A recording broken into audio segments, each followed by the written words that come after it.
there's a new generation coming into the construction industry that's really exciting, that is technology minded. And we have this big opportunity to reinvent the industry in certain ways. It starts with us building great teams, attracting new talent into the industry. We're just absolutely pumped and hope to support as many contractors as we can along the way. Welcome to Builders, Budgets, and Beers. I'm Reece Barnes, and I started this podcast to have real conversations about money in the building industry, the wins, the mistakes, and everything in between. I believe builders deserve to feel confident about their finances, and that starts by hearing from others who've been through it too. This industry can be slow to change, but the right stories and the right tools can make profitability feel possible.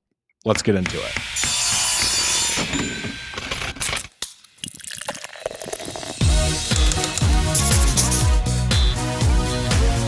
Mics are hot, Connor. We're rolling. Let's go. We're rolling. We're Thanks here. for having me. Of course, Thanks dude. for having of me. course. It's an absolute pleasure. I'm glad you carved out the time. So just for the listeners, as I go, and do you listen to the podcast, Connor? Yeah, I love the podcasts. As I said, I'm honored to be here. Yes. Okay. And I ask because you might know how I start these out. I always like to get the listeners a little bit. Who is the guest? What's their background? How'd they get started? What are they building? And for you, you're not building homes, but you're building software. So, Connor, the floor is yours. Give them the background. Who are you? Where'd you come from? What do you do? What's the story? Yeah. I mean, I'm not going to go too far back, but I'm a Texan by birth, grew up in Texas, moved away when I was 18. I've done a bunch of odd jobs since. I graduated from college with an econ degree, not knowing what I was going to do in life. I was a consultant for a little while, hated that. But I realized what I really did love doing is building software specifically. So not building homes, but building software. And there's a lot of similarities, I think. I think people who build homes and software probably both really like the craft of building something well, who love the finished product and who love to see people who, really enjoy the finished product. But I found that I loved building software. And so I moved out west and begged for a job at a software company, learned the ropes there, actually spent a little time as an investor, but really knew that I loved building software. I loved building software for people who do real things in the world, and fell in love with the construction industry. This really important industry, people who build real things that matter. Really the problem that I fell in love with, and my co-founders also fell in love with, was around building, a better platform to manage your team and manage people and manage payroll and projects. And so that's a little bit how we got to MITRE, and it was a winding path that was launched in 2021. So it's been 4 or 5 years at this point. Dude, I love it. Okay, so, and I mean, we share the mutual love for the fine contractors of America. But did you have a background in construction? Did you have family in it? How did you find to love this group of people? You'd mentioned that they build real things, but what gave you guys the conviction to really lean in? Yeah, there's actually one thing in particular that gave us the conviction to lean in. So at the time I was getting antsy and wanting to build software for the next 20, 30 years of my life. The obsession of mine at the time was actually payments and accounting and automating a lot of the financial workflows within a business. There's just been an explosion of new technologies. I know Adaptive in particular has been really involved in utilizing a lot of these new technologies to help businesses move their money around far more easily.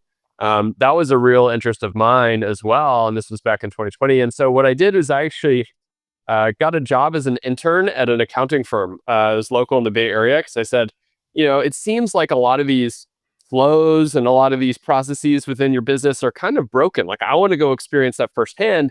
And what I did is I actually found a job as an intern at an accounting firm that served construction firms. And Love it.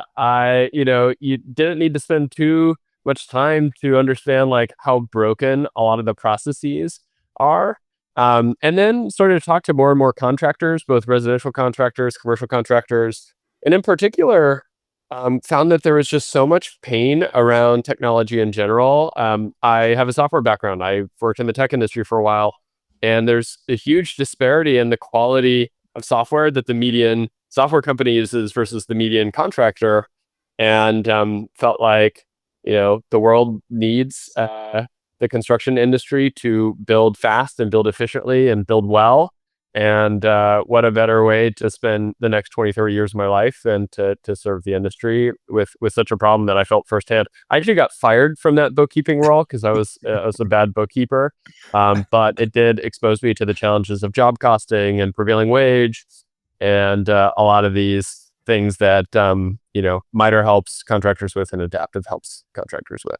It's actually probably a good thing that you didn't have Adaptive at the time, because the world would have had a lot less solution had you been great at bookkeeping with Adaptive. Yeah, no, it's a yeah. If I had joined and was an intern and was using Adaptive every day, I would have been like, oh, you know what? Like contractors like have the technology they need, and which should find some other thing to build. But no, job costing was a big challenge. Like expense reconciliation was a huge challenge. All those things were huge challenges. And then payroll was a big challenge as well. Totally. Well, and with the payroll theme, let's give the audience the MITRE pitch. What is MITRE? Yeah, so MITRE today is a pretty broad suite of applications built to help construction firms manage their business. I think MITRE is actually super complementary with Adaptive, where we do a lot of the things that Adaptive doesn't, and Adaptive does so much that we don't do. But our bread and butter and really the core part of our platform is a human capital management platform built for contractors. So things like HR, benefits, and importantly, payroll, really designed for contractors. And often, the biggest question we get is what is different about HR and payroll for contractors? There's a lot of things. Number one is job costing. So for a lot of contractors, labor is either your biggest cost or your second biggest cost. And it's, if you want to be a contractor making good decisions and growing your business, you better be able to tie every cent of labor cost to the right job, the right cost code, et cetera. And so we really help contractors with job costing. If you're doing commercial civil work, you are probably subject to all kinds of regulation. Even residential contractors these days face more and more regulation. And so we automate compliance and labor reporting for contractors, whether you're employing union folks, whether you're doing public sector prevailing wage work, whether you're even producing safety or demographic reporting. We help with that. And then the final thing that's really different about construction HR payroll is just the integrations that you have to manage. So you want to make sure that you're integrating with all of the construction timekeeping platforms and accounting platforms and job costing platforms. And so we do that as well. And then the other part of our platform is field operations. So we do help contractors with time tracking, daily reporting on the job site, equipment reporting, safety reporting, et cetera. So again, MITRE is this growing sort of suite of applications that help contractors manage various aspects of their business. 100%. I love it. Okay. So, and you made the comment, which is like so true. And obviously the audience will be able to resonate with, is that labor is the biggest, maybe the second biggest cost to the business. Like when you're talking to customers and prospects, what is the challenge that they face with making sure that every hour is getting tracked to a job and a cost code and properly job costed? Like what's the hang up? What's the challenge? I don't think there's any contractor out there that isn't thinking like, oh, I've got my crew in the field and they're, need to know what hours they were working in an ideal world. Like I should be able to very seamlessly track every cent of labor cost back to that. In practice though, it's just not happening. Or if it is happening, it's super manual. And I'll give you a couple examples around that. It's very rare for someone to have a very seamless system to collect time digitally, for those hours to flow seamlessly into a payroll processing system. And then for all of that labor cost, not only your direct costs, so the wages that your crews are paid, but also the indirect costs like benefits and taxes and workers' compensation to then flow into whatever your source of truth for job costing is. That's really rare. And in fact, we don't think it really existed before MITRE. And so, what we often help contractors with is we try to map that whole process. Like, where do labor hours come from? How do they get into your payroll system? How does that get into your accounting or your job costing system? And there's a lot of efficiency that we can typically find and help contractors with. And then the other one is just HR. HR is sort of a dirty word for a lot of contractors. Totally. It makes you think of like someone getting mad at you for breaking a rule. Right. But HR is really about building a great team. At the end of the day, it's about hiring great people, giving them a purpose at work and in their life. Making sure they're compensated and feel rewarded in the right way. And then building a winning team, a team that feels like it's winning. And we have a growing suite of tools that helps our customers do that, which we think is maybe the biggest lever a lot of contractors have to improve their business, is to improve their people and culture. And so that's a huge focus of ours, is helping people, roll out the tools to do that with their teams at scale. I love it. I love it. What are you seeing the best contractors do when it comes to successfully building these killer teams? Yeah, I think number one is just prioritizing employee onboarding and culture is something that we see a lot. And so it's like, how do you give new employees, whether that's an apprentice that is, really doesn't know anything and is going out to the job site and is going to need to learn everything on day one, to a senior PM or to your back office sort of controller, giving them a great onboarding experience and being clear about why you exist as a company and what your culture is all about. What are your values? And making sure employees know that going in. And if you're crystal clear about that in your culture, it also helps you attract really great talent, because people want to work somewhere where they can grow. They know why the company exists. They know why they're there. So I think we see a lot of contractors with the best teams and best cultures really prioritize employee onboarding and disseminating their values and how they operate early on. Getting crisp about compensation and what is our compensation philosophy? Do we want to be at the median relative to other contractors in our area? We want to pay people a little bit more because we're really looking for the best talent. Should we have a bonus program? And what should that bonus program look like? So the best contractors we work with obsess over their compensation philosophy and their compensation program. They're often thinking about, how do we compete via the quality of our benefits that we offer in the 401k. Totally. And so, they're thinking about all of that holistically. And then they're also pretty holistic about performance management and ongoing feedback. So they have, an annual performance review process. They sit down with every employee. And again, whether those employees are in the office or the field, and say, here's how you're doing. Like, here's how we see you growing within the company. And then, of course, they're also having really tough conversations like, hey, this isn't working out. A lot of contractors are better at that than some tech companies are. Sure. But that's an important part of the process as well. Okay. So onboarding. Then the next was compensation clarity. Compensation. Yep.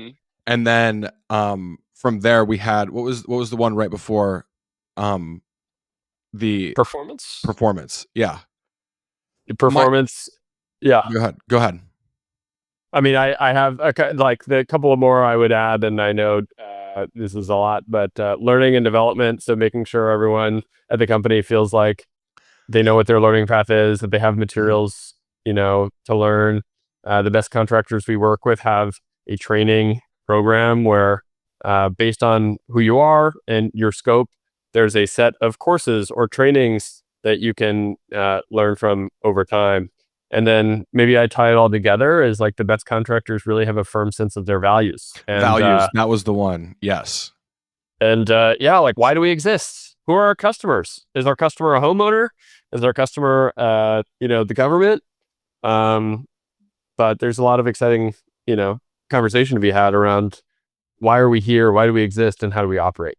100%. And I wanted to do the recap on this because I think you can bucket it into those 4, 5, 6 groups, but that is all the stuff that can sound like extremely intimidating to businesses, right? Like doing it well. Like onboarding is going to be a direct reflection of like standard operating procedures and like true reflection on the business and who do we need and what are they going to be doing, right? And tying in like job descriptions, like the rarity of job descriptions in construction, even when you're talking to like $20 million a year builders, right? It can be intimidating. So, two questions. Like, first, like, what's the best way, the most tactical way for builders to start getting on that path, to start developing onboarding, to get clear on compensation, to get clear on all these different things?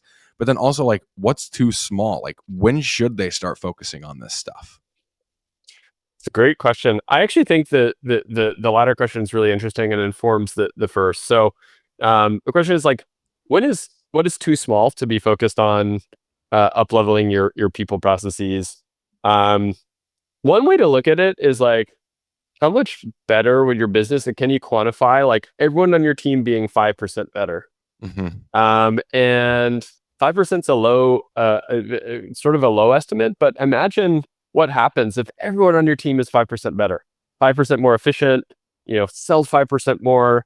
The impact is really big. You don't have to be very big for 5% to be a big number. And often you can unleash way more than 5% by inspiring your team, by properly enabling them, by, building a compensation program that's super motivating Mm-hmm. and tied to performance. And so, how small do you need to be for 5% to be, or how big do you need to be for 5% to be meaningful? You don't need to be that big. So I'd encourage every contractor to start thinking about it. How do you get started?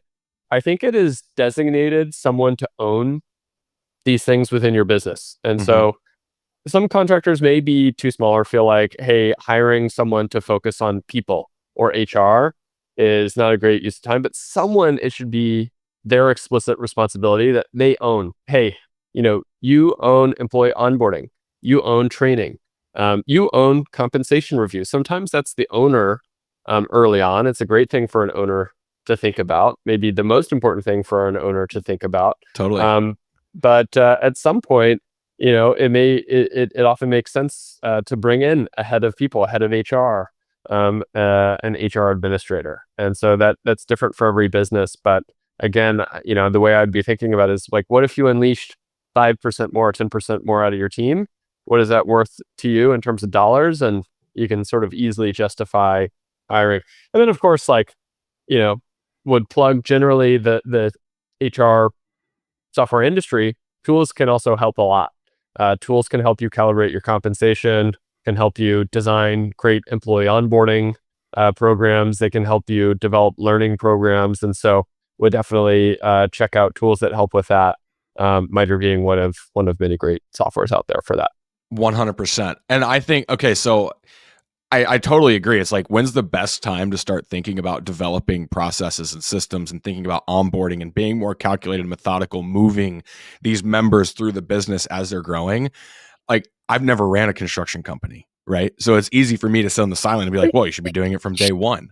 But what I tell people is like, as you're that solopreneur, right? You're starting the business. And typically how this works is there's someone, as I call them, bags on, right? They were in the trades, right? They were in the field, they were working for a contractor, and then they run out and they're like, I could do this on my own. I could make more money. I want more Yeah, autonomy. I want to do it my way. When you are building your company, correct me where I'm wrong, but when you are building your company, you should be thinking about all the different pieces that go into play and documenting those as you're going. Just simple documentation, and do your postmortems.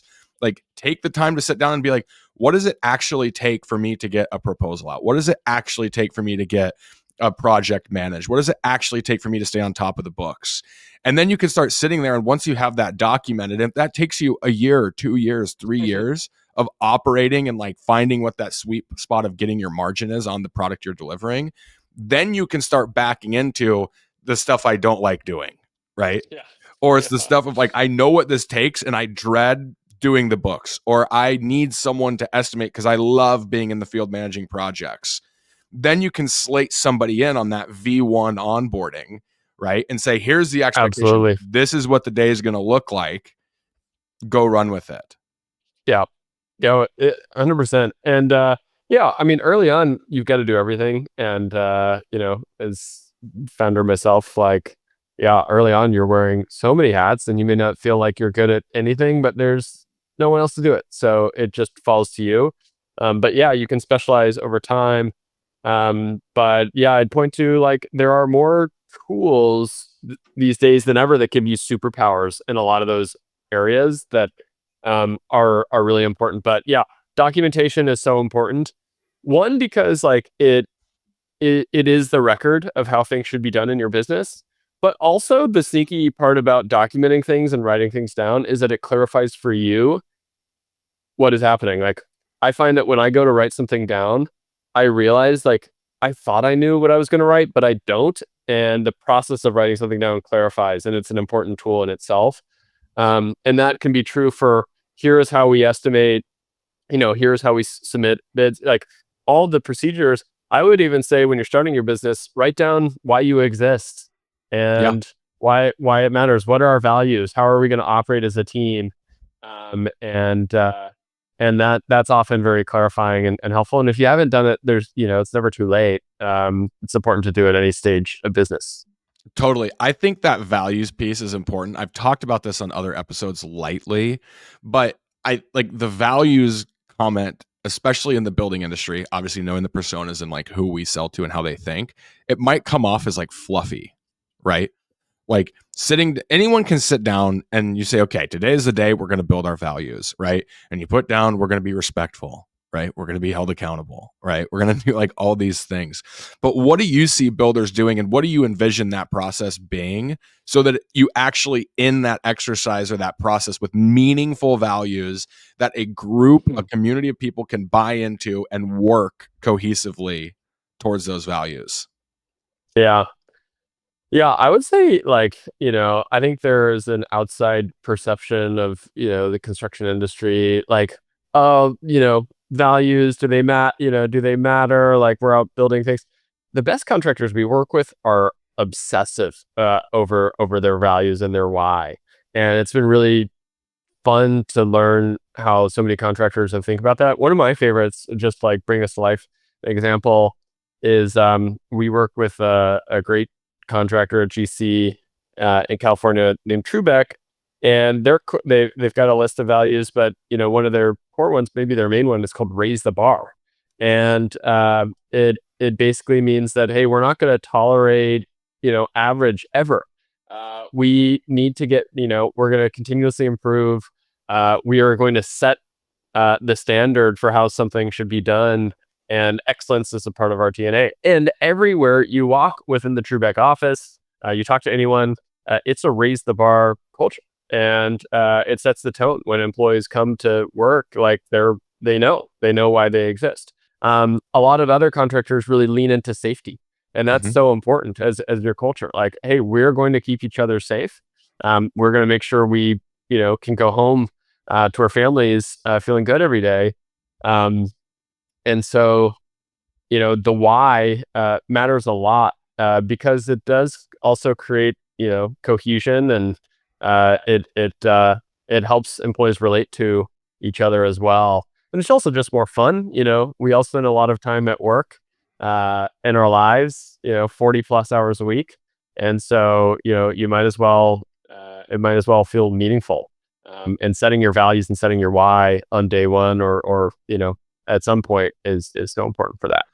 For sure. And that might, be the attributing factor to a disjointed team, right? A disjointed organization. The top line number is growing. I'm hiring these people, but it feels like I've got 4 business owners that aren't business owners managing the work, building the product, but it's like under one shell company, right? Um, It Go resonates ahead. a lot. Resonates a lot. And one very interesting thing we've seen some of the contractors we work with do is they will tie performance reviews to their values in a really interesting way.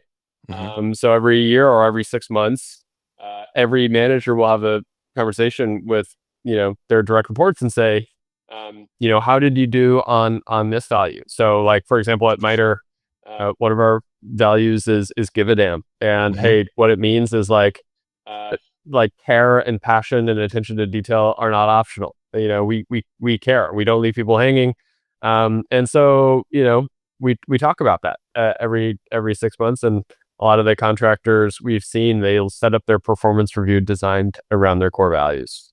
I was literally just going to say that. It's like when you think about like all these different steps, like you could honestly probably move like values ahead of onboarding, right? Because the values are going to help you recruit the people and find the people to get them in. And then it's crucial that those values are not just explained, but they're seen in the onboarding by the team, right? And then Totally. when you go into this like compensation conversation and then ultimately like your performance reviews, like it should be anchored around those values.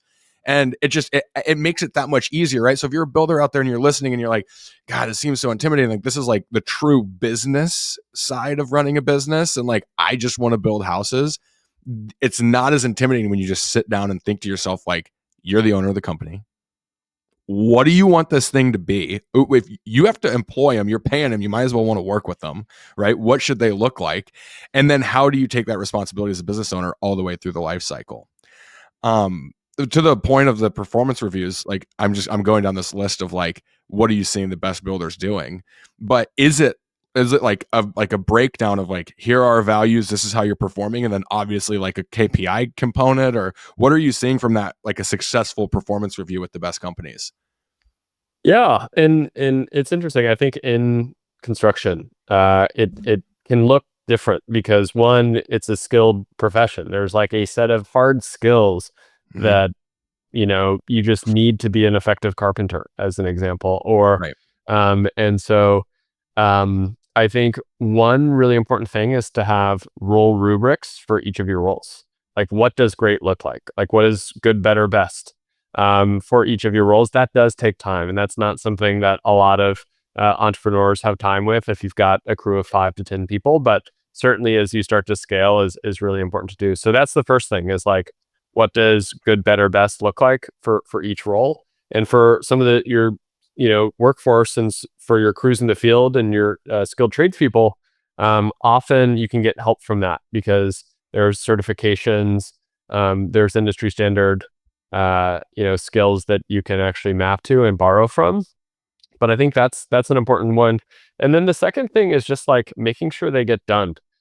People get really busy, and so even if you sort of write down your performance review or your feedback process and you say, hey, we're going to do this every 6 months or 12 months, unless you're on it, people just don't do it because it takes time to think of this stuff. It takes time to, and they're not always like, they're tough conversations. Like, even if the feedback is positive, it's just like takes a lot of emotional effort to get to go out to coffee or to lunch with someone and be like, hey, here's how things are going.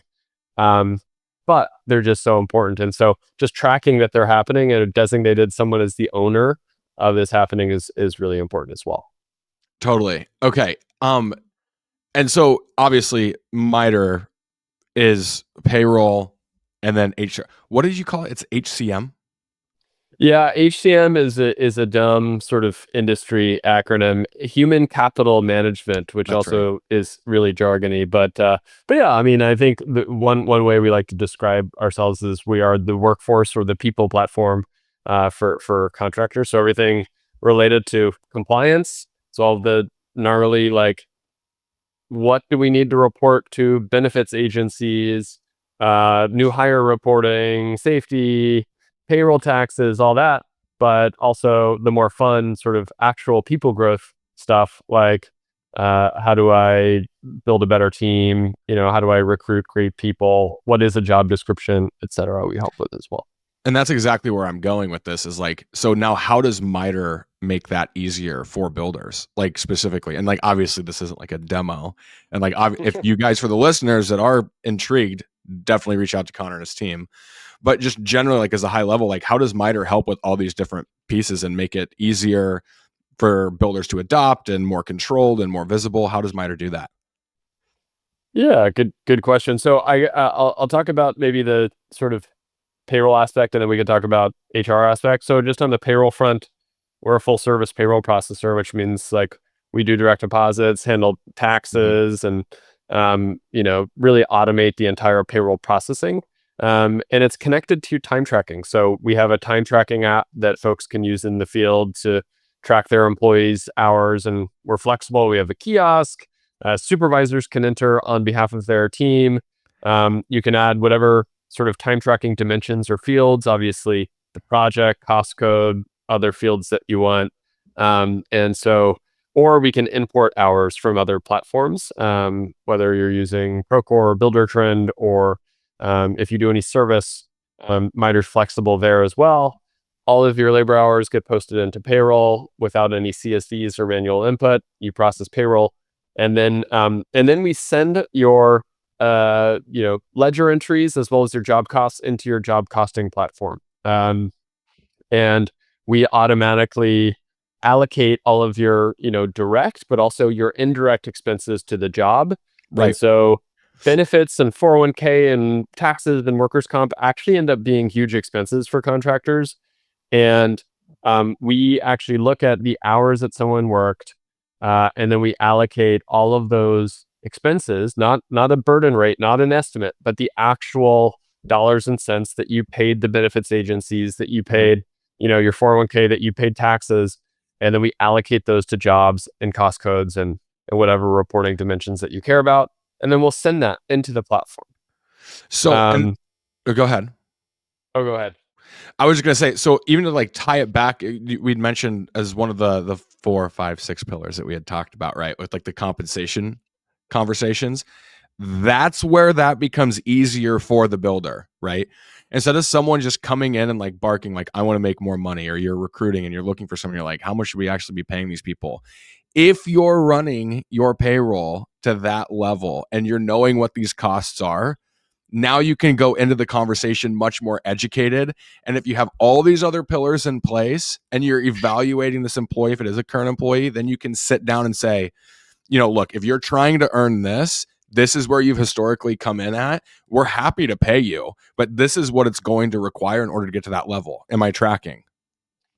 You're tracking. And then, what's really interesting, and one thing that we started to see really savvy contractors do, is design compensation programs that are motivating and rewarding. And so you can get really creative. Hey, I want to give the team a bonus if they hit these metrics on this job. And you can, design and administer those bonuses within MITRE. Or you can say, hey, for this type of work or for this shift of work, you're going to get a $2 an hour extra bonus, and that's outside of whatever overtime rules that may exist in your state. Like, hey, we're just going to reward people for certain types of work.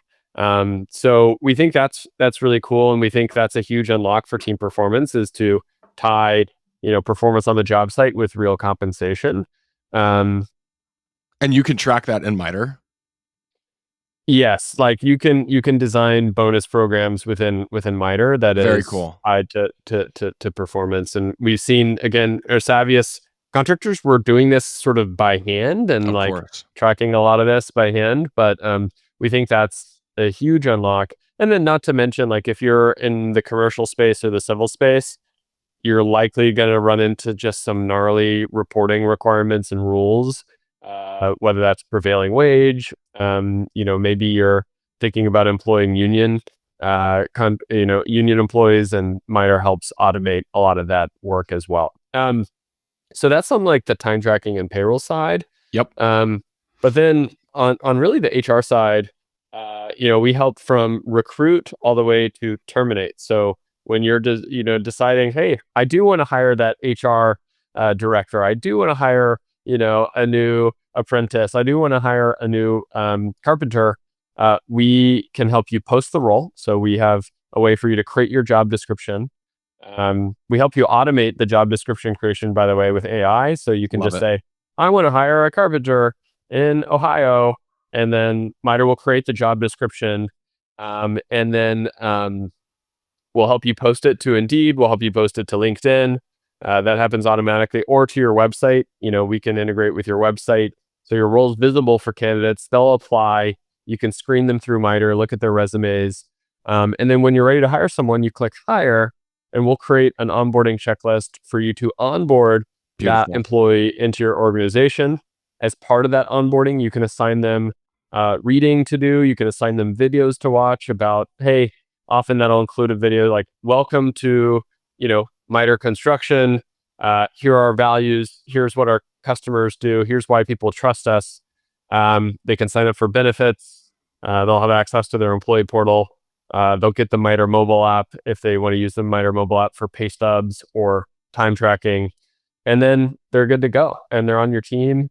You can use Miter to administer performance reviews, manage ongoing learning, ongoing benefits arrangements. And then, if you have to let someone go or someone's leaving the company, we close out, their employee record, close out their benefits. You can have a offboarding checklist, etc. That's beautiful. I mean, frankly, like, so my world isn't necessarily talking about this side of the business, right? Like the HR side, the payroll side, but that seems slick. I mean, I'm thinking like there's plenty of contractors out there that are going to benefit from this. I think so. I mean, I think what we find is contractors are either not doing a lot of these things, or they might be doing these things with a system that wasn't built for contractors and doesn't understand job costing, is not integrated with platforms like, Adaptive. And so where we come in is we bring, world-class sort of HR people management tools into a platform that really understands the nuances of construction. That's awesome, dude. So, and again, like I'm thinking like this is like filling a massive need. Good on you guys for focusing on this and committing to this. This is widely needed. Yeah, no, it's been really fun. We just crossed 1,000 contractors on the platform. But yeah, we think every contractor should be investing a lot in their people. And yeah, we're excited to be doing that. But thank you guys for the work that you're doing. I mean, Adaptive is pretty sweet as well. Like, I'm hoping that we'll see more Miter Adaptive collaboration. We've been talking about it for a while. Let's make it happen. 100%. It's definitely in conversation. And good for you guys on crossing the 1,000. That's fantastic. So to get over that hump, who is like for the audience that's out there, and they're sitting here and they're like, okay, this sounds sweet, right? And Connor's broken this down so it's not as intimidating. And these are things that I need to focus on, especially with all the labor shortage conversations that are happening out there, right? If you've got good people, you want to keep them. This is how you do it. Who needs to be reaching out to you? What is the size of business? What is the thinking? What is the structure? What is the specifics of what they're building? Just so that the listener can say, that's me. I need to call Connor. Who is it? Yeah. So I'd say call us if any of the processes that we've talked about are manual today. So if you're like manually, or someone, maybe not you, but someone in your business is managing any aspect of payroll or benefits or compliance manually, call us. Call us if you feel like you haven't put in place a learning or a performance program, or your employee onboarding is super manual. Call us for sure. And then also call us if you just want a better handle on job costing and you feel like maybe your labor costs aren't dialed in. Labor costs is, again, huge portion of your costs. There's probably a lot of lurking labor costs that you may not be out, accounting for in your, job costs or in your P&L. We're designed to help with that. And then, final thing is we see a lot of residential contractors maybe starting to grow their business rapidly and needing to hire a bunch of people. Maybe you're doing new project types as a commercial contractor, or maybe you're getting into commercial and you're like, holy crap, there's all these regulations and, rules, and I need a way to manage the complexity. We're a good fit. We work with contractors as small as, 5 to 10 employees. Our largest customers have thousands of employees. And so from a size perspective, we serve all kinds. Beautiful. 5 to 10 employees all the way up to 1,000. If you're sitting here and your gears are turning, you got to reach out to Connor, or even myself. I'd be happy to make an introduction. But Connor, we'll wrap up the episode with, and you've shared a lot, so I don't mean to put you on the spot. You can take a second to think about it. But is there anything that you would leave that we haven't already discussed the listener with that they should be considering? The words of the wise from Connor.